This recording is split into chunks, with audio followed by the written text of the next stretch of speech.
मोदी जी कह रहे हैं सोना चांदी ना खरीदें। मोदी जी को तो जरूरत नहीं है ना भाई, बाल ना बच्चा नींद पर अच्छा, बाल बच्चा होता तब ना बेटा बेटी की शादी करते, प्रधानमंत्री जी भी वादे के सच्चे होते तो मोदी जी के भी बच्चे होते तो तोता मोर से थोड़े ना खेल रहे होते।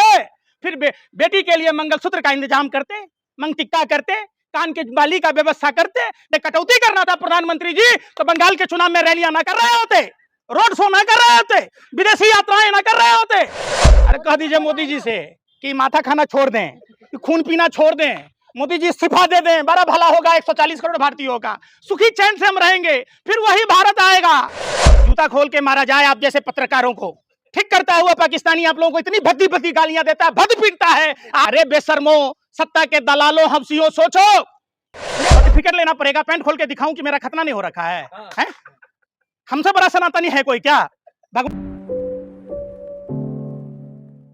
कातिल को अगर मुंसिफ बना दिया जाएगा, बिल्ली को अगर दूध की रखवाली दी जाएगी, बगुले को अगर मछली की रखवाली दी जाएगी, बाघ कहिएगा कि बाघ खून नहीं पीता है, यह असंभव है, यह 8वां अजूबा है। देश के प्रधानमंत्री ने साफ और स्पष्ट कहा था कि कुछ लोग कैमरे के सामने लेते हैं, कट मनी मिलते ही जेब में डाल लेते हैं। तो प्रधानमंत्री जी, पीठ थपथपाने का आपने कौन सा कट मनी लिया? क्या प्रधानमंत्री जी आपको नहीं पता था कि 289 केसेस शारदा केस में शुभेंदु अधिकारी के खिलाफ दर्ज है? प्रधानमंत्री जी, 25 लाख लोगों में कितने हिंदू हैं जिसके 20,000 करोड़ रुपए शुभेंदु अधिकारी ने डकार लिए? प्रधानमंत्री जी, नारदा स्टिंग ऑपरेशन आपको याद नहीं है क्या? आप कहते थे प्रदीप झा की हत्या हुई, उस पर क्या कहा था? एक इनका पीएसओ चक्रवर्ती की हत्या हुई, संदिग्ध परिस्थितियों में जब उनकी मौतें हुई तो भाजपा के लोग नूरा कुश्ती कर रहे थे, डेली सीबीआई ईडी डेली पैसेंजरी कर रहा था। प्रधानमंत्री जी, 75 साल का मंदबुद्धि का प्रधानमंत्री, सिर्फ देखिए 2 साल के बच्चे को पता है कि भगवान के पास बगैर चप्पल के जाना होता है। प्रधानमंत्री ऐसे गए काशी विश्वनाथ में कि वो बाबा काशी विश्वनाथ के दर्शन करने नहीं गए, बाबा काशी विश्वनाथ को दर्शन देने गए। 75 साल के बुजुर्ग को यह नहीं पता कि चप्पल पहनकर मंदिरों में नहीं जाया जाता है। यह धार्मिक होने का ढोंग नहीं तो क्या है?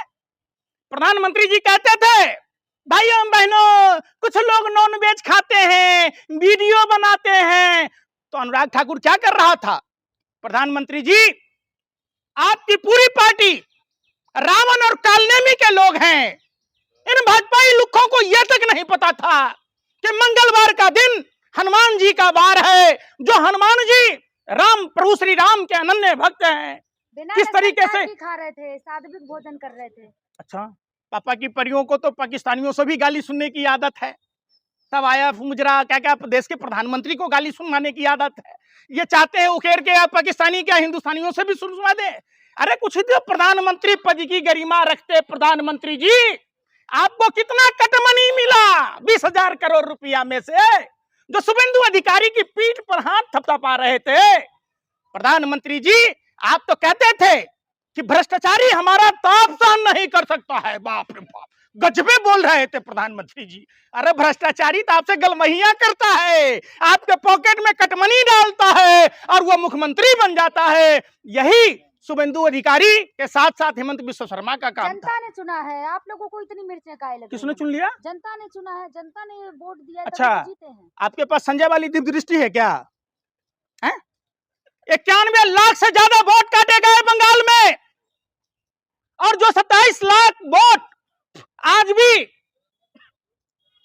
आप उसको इंसाफ नहीं मिला उन वोटरों को। आप समझिए। अरे यार सुन लो यार, जूता खोल के मारा जाए आप जैसे पत्रकारों को।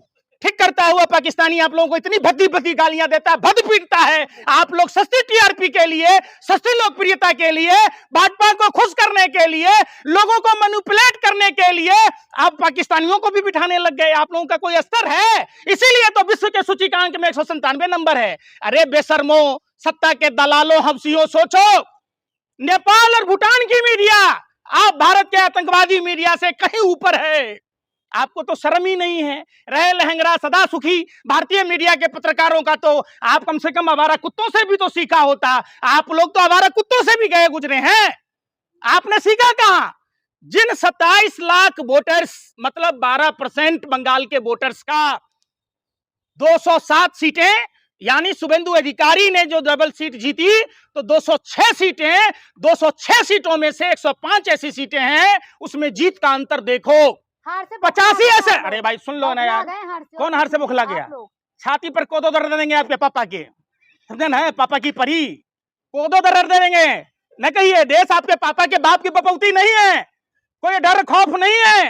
बौखला गए। अरे भाई क्यों ना बौखलाएंगे? जब श्यामा प्रसाद मुखर्जी जैसे देश के गद्दारों को महिमा मंडन किया जाएगा तो खून तो खोलेगा ही ना। हार गए तो ऐसे जब आप कैसे कहेंगे हैं? कि जब, अरे वाह, तुम मुझे खून दो, एगो थे नेताजी जो कहते थे तुम मुझे खून दो मैं तुम्हें आजादी दूंगा। अब आपके पापा अभिनेता जी हैं जो कहते हैं तुम मुझे वोट दो मैं तुझे बर्बादी दूंगा।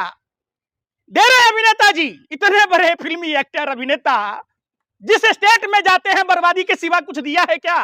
अब चुनाव तो खत्म हो गया, बर्बादी की बिल्कुल बच गई। देश के पर जीत हुई है वहां पर बंगाल में। कौन सा हिंदू? अरे कौन सा हिंदू? मुसलमान तो सिर्फ चारा है, समझिए। हिंदुओं के साथ क्या हो रहा है देखिए, जिस तरीके से चारा डाला जाता है हिंदुत्व के नाम पर। अरे अशोक खराट हिंदू महिलाओं के साथ यौन शोषण किया।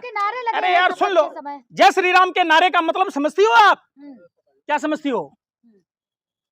अगर आपके पापा भी छोड़ दिए होते जय श्री राम का नारा बोलकर तो आप पत्रकारिता कर रही होती। अरे यार सुन ही नहीं रहे, क्यों नहीं मिर्ची लगेगी? जो प्रभु श्री राम अपनी पत्नी के लिए नंगे पांव रामेश्वर तट पर जाकर लंका दहन किया, पूरी लंका रामचंद्र जी की सेना ने लंका को तहस नहस किया, रावण का वध किया। आपको पता है नारी के सम्मान में यह है प्रभु श्री राम। प्रभु श्री राम अविलंब न्याय के लिए जाने जाते हैं, प्रभु श्री राम जुल्म के लिए नहीं जाने जाते हैं। और रामायण, चूंकि मैं मां सीता की धरती से मिथिला से आता हूं, जहां हनुमान जी का ननिहाल है, जहां गणेश जी का ननिहाल है, हनुमान जी से रिश्तेदारी हमारी है, लेकिन प्रधानमंत्री के छोटे भाई के पास में नंबर होता है, टुप टुप उनका नाना पहुंचा दिया था, उनका पप्पा पहुंचा के आया था। हैं? गजब की बात है। भगवा धारण करके शपथ ली है शुभेंदु। अरे यार सुन लो ना, रावण भी भगवा पहन के ही मां सीता के पास गया था। यही तो मां सीता का संदेश आपको समझा रहा हूं कि देश की बेटियों को, बहन बेटियों को समझने की जरूरत है। काश अगर वो मां सीता का संदेश समझी होती तो आज अशोक खैरात जैसे लोग, आसाराम बापू जैसे लोग, आज राम रहीम जैसे लोग नहीं होते। आपने नहीं सुना मां सीता का संदेश, आप सनातन का संदेश नहीं सुना कि जब भी जुल्म करने वाला जुल्मी आता है वो धार्मिक कपड़ों में आता है, साधु के बेस में लुटेरे हैं देश में। आप नहीं बताएंगी? आप सोना चांदी, अरे भगवा पहन के ही ना गांजा बेचने वाला पकड़ाया है रविंदर जायसवाल। अरे भाई गाजियाबाद में कसाना लड़कियों का सप्लायर देह व्यापार का धंधा करने वाला भाजपा का ही नेता है ना। मोदी जी ने कानपुर में, अरे यार सुन नहीं रहे, मसाले में गोबर, घोड़े का गोबर, बताओ भाजपा का नेता मिला रहा है? नकली दवाई भाजपा का नेता बना रहा है। जीवेश मिश्रा कौन है? भगवा पहन के ही तो कर रहा है ना। आप ये लोग भगवा को कलंकित करने वाले लोग हैं, ये सनातनी नहीं है। सनातनी वही लोग हो सकता है जिसमें नैतिकता हो। सनातन में सबसे बड़ा मंत्र है, महाकाव्यों का सार है, धर्म की जय हो मतलब अच्छाई की जय हो, अधर्म का नाश हो मतलब बुराई का नाश हो, प्राणियों में सद्भाव। अरे यार सुन नहीं रहे, यार सुन नहीं रहे ना। सर्टिफिकेट लेना पड़ेगा, पैंट खोल के दिखाऊं कि मेरा खतना नहीं हो रखा है? हमसे बड़ा सनातनी है कोई क्या? भगवान विष्णु आए हमारे यहाँ। अरे यार सुन नहीं रहे, हम देवभूमि के लोग हैं, हमको नहीं पता है, तुमको पता है? वाह रे वाह। अरे घुसपैठियों, देश के गद्दारों, चंद लिफाफाओं के लिए पार्टी ऑफिस में भाजपा के कार्यालय में मुजरा गाने वालों, तुम हमें समझाओगे? हमारी विरासत रही है, हम उस जगह से आते हैं कि समुद्र मंथन में जो मंदार पर्वत प्रयोग में लाया गया था वो पर्वत हमारा है। हम नहीं होते तो समुद्र मंथन नहीं होता, हम अगर नहीं होते तो हनुमान जी लंका का दहन नहीं किया होता, हम अगर नहीं होते तो गणेश जी कहां से होते? मोदी जी ने कहा है सोना चांदी ना खरीदें। भाजपा के जीतते बंगाल में अच्छे दिन आ गए। हो गए अच्छे दिन। वाह अरे वाह, क्या गजब तमाशा है। अच्छे दिन का नाम ही तुम लोगों ने बदल दिया। दिल्ली वालों के अच्छे दिन आ गए, 2500 रुपये महीने मिल गए, हिंदुओं को फ्री सिलेंडर मिल गया, अस्पतालों में बेड मिल रहा है। अरे भैया, मोदी जी कह रहे हैं सोना चांदी ना खरीदें। मोदी जी को तो जरूरत नहीं है ना भाई, बाल न बच्चा नींद पर अच्छा। बाल बच्चा होता तब ना बेटा बेटी की शादी करते, प्रधानमंत्री जी भी वादे के सच्चे होते तो मोदी जी के भी बच्चे होते। बच्चे होते तो तोता मोर से थोड़े ना खेल रहे होते।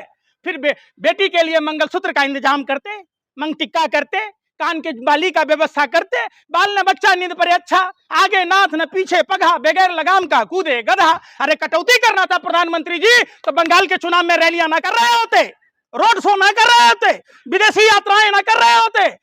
आप पर गोस्वामी तुलसीदास ने रामचरितमानस में कहा, पर उपदेश बहु कुशल तेरे, अपने तो खुद करना नहीं है, दूसरों को उपदेश देना है। बड़ी ज्ञान बांटने चले हो ना। अरे यार, में शादी ना करें, है? सोना ना खरीदें। अगर तुम्हारे पापा ने तुम्हारी मम्मी को जसोदा बेन की तरह छोड़ दिया होता, तुम पत्रकार होते, कोई डॉक्टर होता, कोई इंजीनियर होता, कोई आईएएस होता है।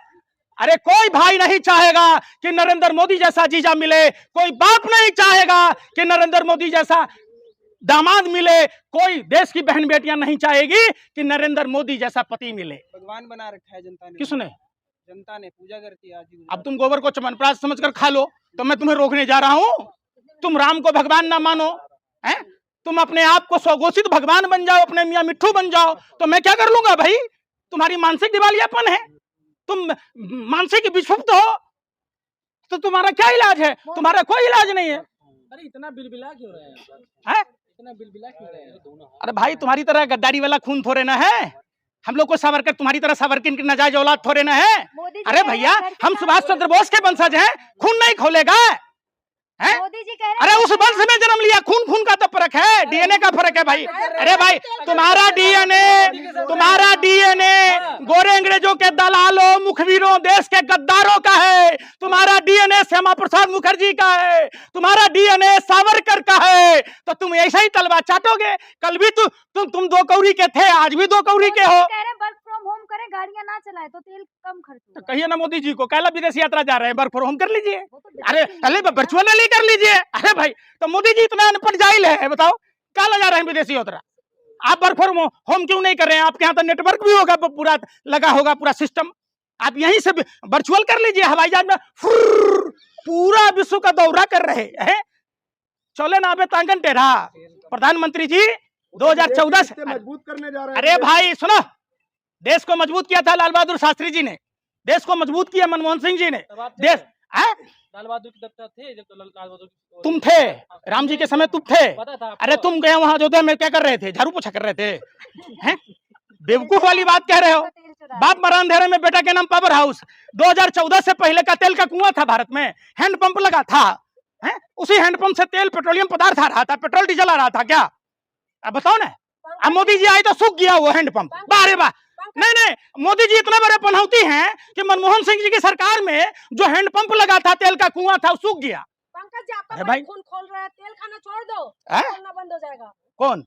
आपका। अरे कह दीजिए मोदी जी से कि माथा खाना छोड़ दें, कि खून पीना छोड़ दें। मोदी जी इस्तीफा दे दें, बड़ा भला होगा 140 करोड़ भारतीयों का। सुखी चैन से हम रहेंगे। फिर वही भारत आएगा, वही भारत का समय आएगा जिसमें 60 से 70 रुपए पेट्रोल मिल रहे थे, जिसमें रुपया का क्या वैल्यू था, है? पुल तो ऐसे गिर रहे हैं। प्रधानमंत्री भाइयों बहनों, मैंने स्पेस टेक्नोलॉजी से सड़कें बनाई है, मैंने पुल बनाया है। पुल भी कह रहा है, भाजपा के नेता कहते हैं पुल से ज्यादा तो भाजपाई लुखे गिर चुके हैं। उनको कोई शर्म है कि कितना पुल गिर रहा है? कहते थे नितिन गडकरी जी, क्या कहते थे? गधे को, घोड़े को नहीं मिल रही घास, गधे खा रहे च्यवनप्राश। अरे नितिन गडकरी जी, आपका दोनों गधा बेटा इथेनॉल मिला के हिंदुओं की गाड़ी को खराब कर रहा। आपके गधे बेटे घास खा रहे और देश का घोड़ा बेटा टोल पर जाइएगा कहेगा ऑनलाइन कटाओ ने। अरे भाई, मोबाइल का नेटवर्क है क्या नितिन गडकरी जी? हैं? आप हाईवे ऐसा बना रखे हैं, वहां कोई जन सुविधा परिसर नहीं है, किसी की गाड़ियां खराब हो गई, किसी का मोबाइल डिस्चार्ज हो गया, तो आपके गधे के बेटों के लिए इथेनॉल मिलाइएगा। जाने के लिए तैयार हो जाए बाप, जेल जाने के लिए तैयार हो जाए बाप। कि देश का तुम्हारे और तुम्हारे पप्पा के बाप की पपौती है, दहेज में लेके आया है क्या? अरे हमारे बाप दादाओं ने काला पानी की सजा सही है, फांसी के फंदे को चूमा है, 13 बरस की उम्र में खुदीराम बोस ने असेंबली पर बम फेंका था, भूल गए? आज भी भगत सिंह जिंदा है, आज खुदीराम बोस जिंदा है, आज सावरकर और श्यामा प्रसाद मुखर्जी की नजायज औलादों को सबक सिखाएगा। हम नहीं डरते हैं जेलों से। जब हमारे पुरखों ने नहीं डरा तो आज हम क्या डरेंगे? हमारी तो विरासत ही रही है देश के लिए कुर्बानी देना।